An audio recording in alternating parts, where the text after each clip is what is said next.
Welcome to Inspirations, a podcast where we discuss everything relevant to the Christian life. Now here is your host, Jay Spurlock.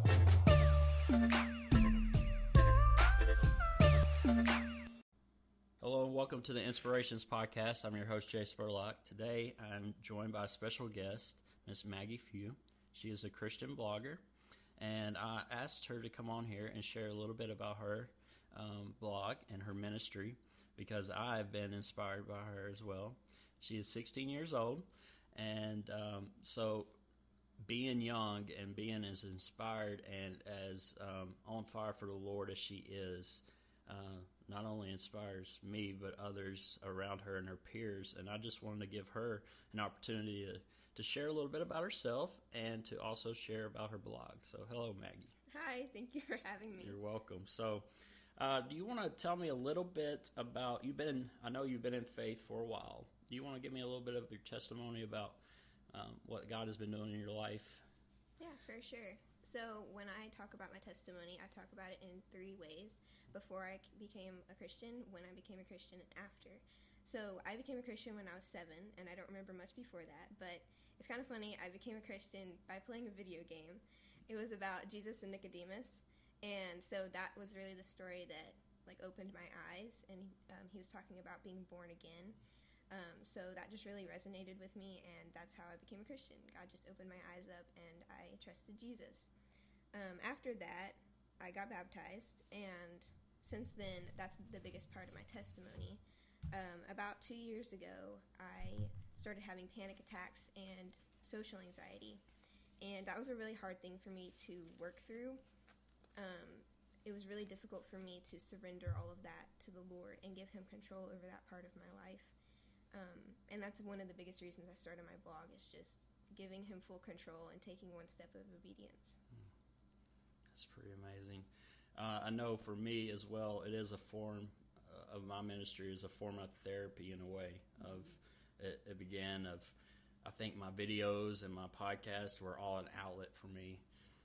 And I know I've talked with so many other people that have struggled with stuff like anxiety and depression and whatever, and it just brings a calm. It allows God to come in, and you're able to share that, and it's amazing how so many other people share those same struggles. Mm-hmm. So that led you to creating a blog of late. Did you want me to share anything else? Okay, let's talk about your blog, because I'm excited about that. So it is Giving Him My All is the title of it. Mm-hmm. I will put a link in the show notes to both her blog and also her Instagram. She does a lot of videos on there and posts, and also reading plans, which is awesome. I mean, I'm just sitting there, I'm like, she created her own reading plan, Bible plan over Acts, right? Mm-hmm. Okay. So we'll put all that in the show notes. So tell me a little bit behind your blog, and then maybe the name, why you chose the name you did. So about, I don't even know how many months ago, but almost a year ago, I was thinking about starting a blog. And I was like, it's summertime, I can do this, I have time. And then I just kept putting it off. And then school started back, and I just was like, well, I can't do this now. I'm too overwhelmed with things. So in November, I started my Instagram account, and I started doing stuff on there. And it was like 2 posts in where I was like, you know what, this is ridiculous. I'm not making this about me. This is going to be just completely devoted to God. So I started doing all kinds of posts on there, and I started my video series. And so I've done stuff like that on my Instagram for a while. And then during quarantine, I wasn't able to film any videos for my video series. So I decided to start a blog. And I was like, you know what? I got time now. We're going to do it. So I stopped ignoring that calling, and I just started writing things, and I created my website and all of that stuff. So that's kind of how it started. And I named it Giving Him My All because of what I was talking about in my testimony. Surrendering my whole life to Christ is the biggest thing for me. And it's so easy to just surrender, my Sunday to Him and surrendering church to Him. But surrendering my family and my friends and how I treat everything in my life, that's been a struggle for me for so long. But that's really what inspired the blog. I wanted to just surrender every single part of my life to Him. That's amazing. Surrender is a hard word. A lot of people, because when you surrender something, that means you give up control, essentially. And in our society, control is everybody's usually go-to. And what I've discovered about control is it always requires more. So I love how you said I wanted to devote my entire life, not just a few things. Because, to have a pure heart, the pure-hearted will see God, and that is to mean to have one that's not divided. And so it's so hard these days because what are some of the distractions maybe that come in and try to distract you away from giving Him your all, to say? Well, I think as a teenager, there are just a lot of things. College is coming up, getting good grades. I just took the ACT. Also friends. There's just drama all the time, and I always am at the center of it. Like, just people drag me into it all the time. So that's definitely a big distraction. It's just making people happy, and I'm a big people pleaser, so I always try to do what they need or what they want. But I think especially over this Corona time, like we haven't been seeing each other as much, and so I just kind of stopped caring what other people think. Big time. And so it's kind of funny now, and just like I'll just be super blunt with somebody, and I'll just be like, hey, this is how it is, because I just realized there's no time to waste. Like, right. I just gotta say what I gotta say, and I mean, I'm gonna be gracious about it, but I'm just gonna tell the truth no matter what. So now I forgot the actual question. Just some of the distractions. I think you talked about that, and that's I teach as well. I'm in the hallways. I see what kids are faced with every day, and myself. I mean, I'm older, I guess to say, but I still, have multiple platforms of social media, keeping all those up, and also remembering the main reason. Like, I do it for ministry, but sometimes I'm like, it's easy to get caught up in all the different stuff, and you have to make sure that a lot of things are good in this world, but they're not God.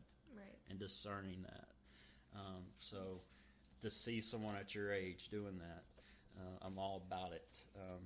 Because I'll be honest, it is special and unique what you're doing. Because let's see, you came to, I went to your church to speak at New Vision, Buchanan, right? And you heard me share my testimony. You also knew my neighbor, Martha, I believe, through fall, spring, trying to talk about how we connected. And so then we became connected, and I started following your blog and your work, and I want to promote and help you in any way I can. So one thing that you did recently on your birthday, only someone that has given their heart to Jesus completely, she gives away stuff. And I just like, how cool is that? Because that's me too. A lot of my ministry, I give away things because it's just, I don't know, I'm led to, I feel like. So what is kind of like your vision for your ministry? Well, I think going back to the distractions thing, this kind of goes together. One of the biggest distractions for this is looking at your following count. And so that's something I just learned to ignore. I mean, I'll look at it every now and then, but I don't really care that much. And that was definitely something I struggled with at the beginning, is wanting it to explode and just be really big. And I would see all these other bloggers and even people my age who would have this huge following, and I was like, why can't I do that? And then I realized, I was just so convicted about it, and I realized that I was doing this for God. I was doing it for an audience of one, and if I just took one step at a time in obedience to Him, He was going to use it. I couldn't make it any bigger than He wanted it to be. So, yeah, that's definitely what I see in the future for this, is just reaching even just the one person and just allowing God to work through it and to do what He wants to with it. Yeah, amen to that. Yeah, to go off that of the number game. So easy. And when I first started mine, I was like that too.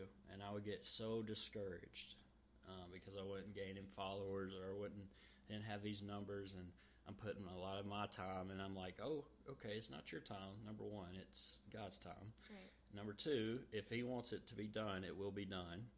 And I think so many times one of the things that can happen is we're looking for other people to lead, and we're forgetting the ones right in front of us. Mm-hmm. And I felt convicted as well a couple weeks ago about quit looking out.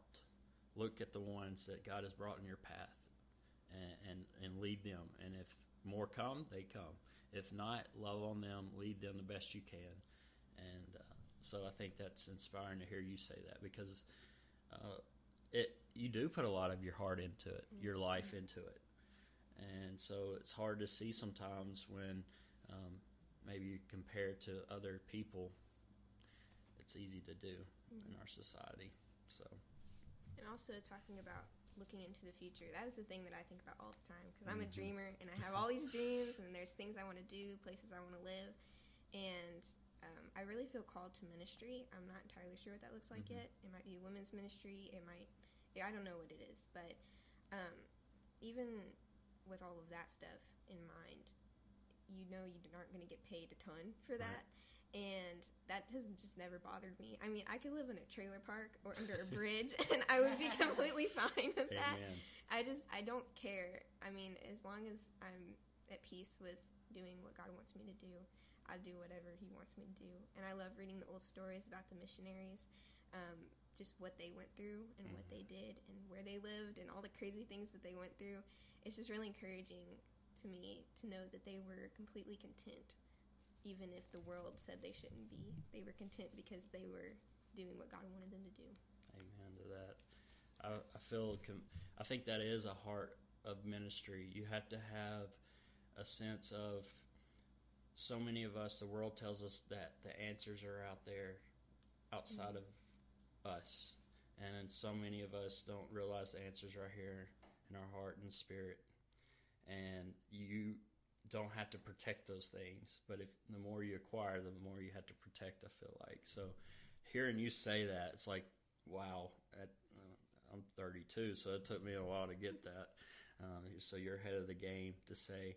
I wanted to talk a little bit about one of your posts I wanted to go into. Go check out her blog. There are 6 or 7. She's going to be updating more, but they're so cool. They got little pictures with them, and it's good. But one that caught my eye was hidden idols and how to identify them. Do you want to talk a little bit? I can read from your blog a little bit, or you can go into that. It's whatever. Yeah, I can tell you a little bit, and then you can read if you want. What I describe a hidden idol as is things that are controlling your life when you don't realize it. Because a lot of times there'll be like obvious idols. For example, like a statue. That's obviously an idol. But there's other things in our lives that are hidden, and they can be anything. Anything that you're prioritizing over God is an idol. And Exodus 23 says that we should have no other gods before God. So I think hidden idols that's a really, really big thing, and everybody has one that they don't see. And some people do see it and they know what it is. It's just fighting it. That's the hardest part. Right. Yeah. I mean, the way I would see it too is an idol is anything you put above God, your relationship above God. And I love how you wrote this. Says sometimes idols can be so hidden that we don't realize what they are until they've completely taken over our lives. Some examples of hidden idols: current jobs, future dreams, ego, fitting in. Ego, by the way, I like to say is easing God out. Anytime I'm easing God out. Yeah. Money is a huge one. Lust is a big one. You know, so many of us confuse lust and love. They're not the same. And feeling or needing a boyfriend or girlfriend. I hear that all the time. Yeah, that's definitely one I've struggled with. Yeah.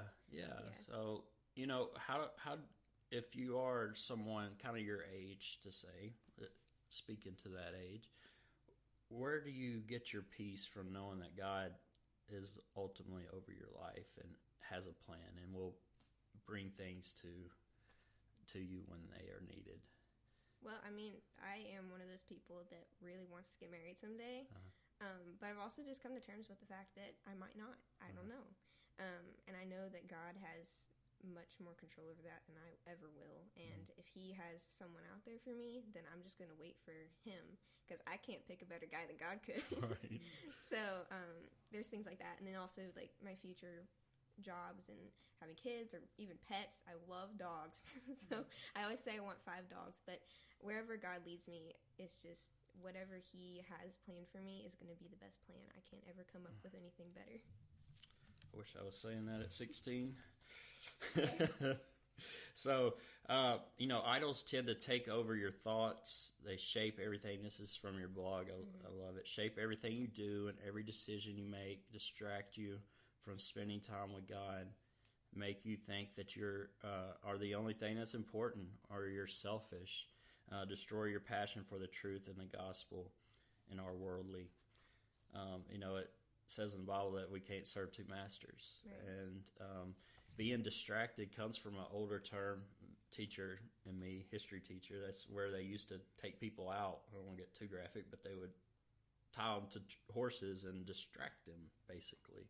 So when you feel distracted, literally, you're being pulled in many different places. Yeah. And so one of the things that's helped me, and I'll speak on this, is when I do feel distracted, a lot of times we want to push those away or focus on all the things, but I found the true peace comes in focusing on one thing, and that's hopefully God, so that's helped me. You also said, when we focus on God, we find true peace, we will be satisfied, and we will find purpose. How has that spoke to you in your life? Do you feel a peace during all this chaos? Have you been able to find it? I have. Yeah. It took a little bit at first, just because I was still doing a little bit of school, even though I'm homeschooled. I go to a tutorial once a week, so we had to do some online classes, and we were meeting over Zoom. And I hate being on camera where I can see myself live and people can see me. That just stresses me out so much. But so it was like going through that and finishing school up. I was still stressed trying to do that all online. But then after all of that ended, I was able to just step back and relax and calm down, and just allowing God to talk to me and just spending more time with him and giving more of this stuff. And when I started my blog, all of that stuff, it gave me true peace. And I know that nothing else besides God is ever going to fully satisfy me or give me peace or give me a purpose. Right. A lot of times I'll think my future job or future husband, that's going to be what satisfies me, or that's what's going to bring me peace or give me a purpose, but it's never going to do that. And if you go into even a relationship or a marriage like that, it's going to end, because if you're searching for something like that to satisfy you, it's going to end. Wow. When I think about if I ever had kids and daughter, that's what I would want them to say. That's awesome. And because so many of us, this world will tell you otherwise. And to hear you stand in that truth and truly have a heart surrendered to that brings hope for the future. So you also, I want to go over one more part, another blog of yours, because I think this is important. So many of us are scared of the silence, scared of quiet time to say. And she's looking at me like, I don't know. But you put 5 tips for motivated quiet time. Yes. So actually this was a topic that was suggested by a friend of mine. And so I responded with just some stuff that I do, because I definitely struggle with this. I have a really hard time focusing on things. I get distracted super duper easily. And praying for me is it's never been my strong suit. So a lot of times I'll write out my prayers, and I think that's one of the things I had written down. But I write out my prayers a lot because it helps me focus, and I can see where I'm going with it. And I just can write and write and write, and I'm just focusing on the paper and the pen, and then talking to God rather than just trying to close my eyes and stuff. So that helps me more. That's a tip I would give for that. The other one I had that's a big one is getting a Bible study buddy. One of my friends, actually, her counselor suggested this, and so she asked me to be her Bible study buddy. So basically what we would do every day is we would text each other after we had done our devotion, and we would tell the other person what we did and remind them throughout the day to do it, and then we would just talk about it. And it's really cool because she's really passionate about Christ too. So when we are texting about it, it's just like we're on fire about what we read, and it's really cool to do that. So definitely find somebody who is a strong Christian to do that with, because it will really encourage you to get into the Word. I also like using devotion books. At the moment, I'm not using one, but I have used one that's called Then Sings My Soul, and I think you can find it on Amazon. Okay. But I loved that one because it had a morning and an evening thing, so it was really short. You just did one in the morning, it'd have a Bible verse, something to kind of start your day, and then at the end it would kind of summarize the same thing over, and just, it was a good way to like start and end your day with that. So I really loved that one, and there's a few more I have listed on my blog. I want to really emphasize the U version. Yes, you put that on there. That's the next one. YouVersion plans are my lifesaver because I will either go get a devotion book and finish it, and then either not have money to go get another one because I don't have a job, or I'll just get tired of doing it. But YouVersion plans are great because they've got some that are like 30 days long. They've got some that are 5 days long. Usually I do the short ones, and I just like do a different one every week, and they're really easy to get to, and they have the Bible right there, and it's so convenient, and I'm really glad that that's out there, so I highly suggest that. Yeah, I love it too. You can read with friends. You can add them in your group. It sends you reminders at certain times of the day. Hey, here you go.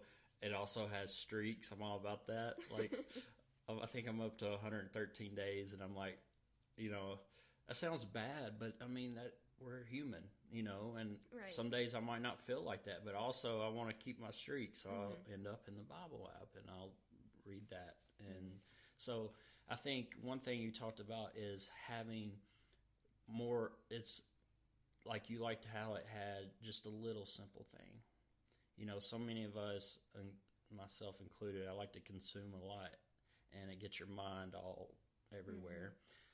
And what I've really helped me is I'll read maybe a chapter or something in the Bible, and then I'll focus on one verse that really spoke out to me.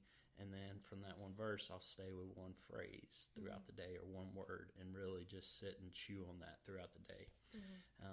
So I like your concept of that, of focusing as well.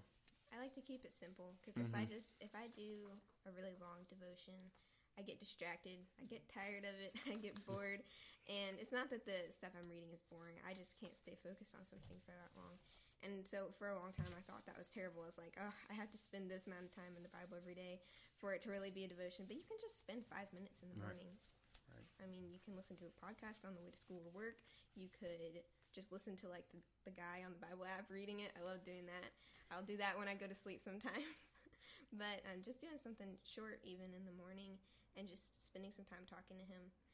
The Bible says pray without ceasing, and that is something else that I didn't even realize I did so much, but I just walk around every day like Jesus is right next to me. So I either talk to myself, but really I'm talking to Jesus, and I'll just have random conversations throughout the day. So yeah, I think it's just definitely focusing on something that you've learned and taking that for the whole day, or just talking to Jesus all day.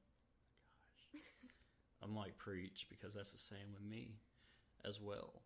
And it really is, we get caught up into this having prayer time certain times, and that's good. You have that time you're devoted, but I would say I live most days, the majority of that, I'm in constant dialogue with Jesus. And I feel like he's right here. I know he is. He's in my heart. And so having his spirit there with me and calling on that, hearing you say that, that's where peace is. And that is where you can tap into that peace at all times, no matter what's going on around you. He's at peace. And so hearing you say that, and then the Bible reading to you, that's another thing. Okay, you hadn't read the Bible. Maybe that's one of the things that's on your list. It'll read it to you. Yep. And it's that is awesome. And it says you are to hear the word. So maybe you've read it, now hear it. Allow someone to hear it, to read it to you. And the last thing we'll talk about, as far as, because it's one of my favorite, but journaling. Psychologically, it shows, a lot of people go to therapy or counseling to I've been in it for years now, to sit there and share with somebody that's basically a professional listener. Yep. Okay? Someone that won't judge them, Right. someone that will listen to them, and then if they ask for help, they'll try to guide them and direct them, and what are these thoughts maybe meaning and stuff. So hearing that, it's a lot of us allow it to build up, right? And if you don't get it out, it will take root in your heart. So you talk about journaling. Is that something like you like to do as well? Yes, definitely. I don't journal as much as I used to. Mm-hmm. I usually, first of all, my hand cramps up like crazy, so I just type it out, which is why a lot of times my journaling sessions will turn into blog posts. So I have so many drafts saved on my blog, and I'm working on one right now on religions and stuff like that. So like that's my form of journaling, and when I'm like upset about something in the world or some issue that's going on, I'll like start writing it out, and eventually it'll just turn into a form of a blog post. But I definitely encourage journaling, and sometimes I'll do that too. Yeah. I used to write in my diary all the time, Yeah. so that's just something that I use to get it out. And counseling is something that I want to try for sure, because I did realize I was building a bunch of stuff up and like holding it inside, and you have to get that out somehow. So sometimes I'll just sit in my room at night and I'll just cry and I'll just talk to God, and that's my way of getting it out. But you definitely have to have some way of getting that out. Yeah. And not to get too technical, a lot of people use that term of redemptive listening, and it really is. Like my sister, she told me the other day, she's like, "You're the only person I really talk to because I feel comfortable to talk to you, because you're not going to judge any. Now you will tell me when I need to hear something, and you do it in love, and I know that you mean the best in it." And that truly, we all have ears. We can all listen. It is if we have the fruit of the Spirit to allow us to be patient and do so in a loving manner, and that's a really interesting thing. So, last thing, I know I said last thing, but so I know Ravi Zacharias has been an influence to you. That's one of the books you gave away, right? Yes. Do you want to talk a little bit about him? I know. Yeah, so he actually passed away recently, Right. and that was very sad. But my whole life, I've just like grown up, and my dad is really into watching apologetics and stuff. And he gets very into like the analytical side of things. So one time I saw him watching a video from Ravi Zacharias, and he's like, "If you ever need to watch anything or listen to anything, go watch this guy." So that's what really got me into apologetics, and I get very passionate about things, so I'm working on it. I'm working on going into the apologetic side, but he's really encouraged that a lot, and the way he talks to people, he comes across like he is not judging them, even though he usually doesn't agree with what they're saying. He's just really been an influential part of this, and like learning how to rebuke things in love and to love the people but hate the sin. That's one of the biggest things that I say all the time, because people be like, "Well, if you don't agree with this, then you hate these people." I'm like, I don't hate them. I promise I don't. I just don't agree with what they're doing. Right. And there's a difference between loving them and supporting their sin. Right. Amen to that.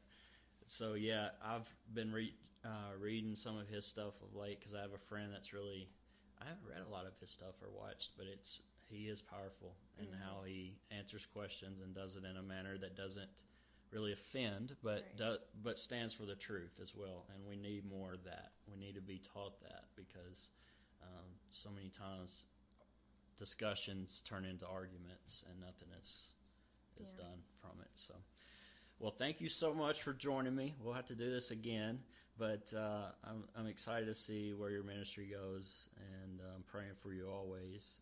And go check out her blog, and that you can go find that in the show notes. And so, yeah, thank you for joining in. And